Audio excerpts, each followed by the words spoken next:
Welcome to the Stay Wealthy podcast. I'm your host, Taylor Schulte, and today I'm answering a very good listener question from Nancy K. in Minnesota, which is, are we in a stock market bubble? And to answer Nancy's great question, let's just first quickly define what a bubble is. And the definition is certainly subjective. Everyone kind of has their own opinion here, but in general, the term bubble is used when referencing periods of time when stocks or other asset classes, real estate included, have gone up so high in value that the chances of a catastrophic drop are looking more and more promising. The most recent example that you might remember, it would be the dot-com bubble in the late 90s when the NASDAQ rose 400% in 5 years, which was quickly followed by the bubble bursting and companies like Cisco and Oracle and others losing more than 80% of their value. Now, what a lot of people forget is that it took about 15 years for the NASDAQ to get back to its dot-com peak, which it finally did on April 23rd in 2015. Another way to define bubbles or other asset classes are if they're overvalued or undervalued, which can be measured a number of different ways, with the most commonly referenced metric being the price to earnings ratio, or PE ratio for short. For those that use this metric, a high PE ratio indicates that a stock's price or an index's price, like the S&P 500, is expensive and overvalued. A low PE ratio would be just the opposite. So just sticking with the PE ratio here for simplicity's sake, the PE ratio for the S&P 500 during the dot-com bubble was just over 46. And right now, currently, the PE ratio for the S&P 500 is hovering around 34.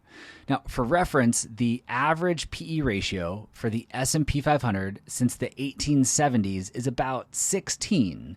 And for the last few years here, it's kind of sat around in the low 20s. So going back to Nancy's question, you all might be concluding that simply just based off of the current PE ratio, which again, I'm just using for simplicity's sake. Don't send me a bunch of hate mail telling me why the PE ratio isn't a good metric, but just for simplicity's sake, you might be concluding that, yes, it does appear that we're entering into bubble territory, and this bubble has to pop soon. In addition to the S&P 500, as we all know, housing is hitting record highs, cryptocurrency is hitting record highs, government spending is hitting record highs, and interest rates are coming off record lows. So things might be feeling a little bubbly right now. But let's just push aside valuation metrics for the sake of today's conversation. We could all argue, all day long whether or not the PE ratio is reliable and what might be a better predictor of future prices. But for now, let's just all agree that the S&P 500 has been screaming upwards for the better part of 11 years now. And the general sentiment from people I talk to, I hear from is that the market has to crash soon. This is crazy. To which I immediately say, which market, right? Most people talk about the S&P 500 like it represents the entire global stock market. However, as listeners of this show know, there are plenty of sectors and asset classes that have not been screaming upwards for the last decade. For example, while the S&P 500 is up almost 200% over the last 10 years, international stocks, represented by the MSCI EFA index, are only up 80-85% or so. Emerging market stocks have performed even worse than that. We've also talked at length on this podcast about small cap value stocks around the world compared to large cap growth stocks, which when you start looking at valuation metrics, don't look nearly as bubbly either. So to Nancy's question, which was, are we in a stock market bubble? I would first say, Nancy, I don't know, because I don't have a crystal ball and anything can happen in the future. We've seen PE ratios go over 100 before. But second to that, I would just say, well, which market? Because there are plenty of corners of the market and asset classes that feel undervalued and unloved, which by definition means they have higher future expected returns. Now, this doesn't mean that it's time to sell all of your, S&P 500 ETF and go all in on international and emerging market stocks.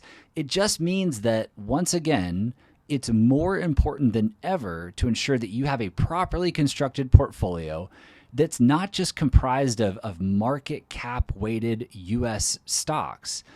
It also means that you have to be careful what you're reading and what you're listening to so that you're not panicked and scared into making an irrational decision with your investments that didn't even relate to your investments. Yes, global stocks will eventually experience a catastrophic drop at some point in the future. I mean, we saw it happen last March during the COVID crash when the stock market dropped over 30%, and it will happen again.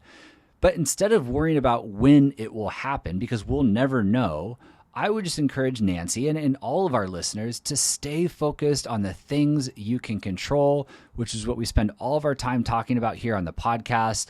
For today's conversation, that would be identifying how much risk you're taking with your investments, looking under the hood and really understanding how much risk you're taking with your investments and exactly how your portfolio is constructed so that you don't have all your money in market cap weighted stocks in the S&P 500, which might start to feel a little overvalued right now. Thank you, Nancy, so much for sending in your question. If you ever have a question, I'm going to start doing more listener mailbag episodes. You can send an email to podcast@youstaywealthy.com. For any listener that's ever sent me an email, you know that I read and I respond to every single email that I get. So keep them coming in. It helps make the show better for you. It helps me out find topics that are of interest to you. So podcast@youstaywealthy.com. If you have any questions, I look forward to doing more of these. And thank you as always for listening. I will see you back here next week. This podcast is for informational and entertainment purposes only and should not be relied upon as a basis for investment decisions. This podcast is not engaged in rendering legal, financial, or other professional services.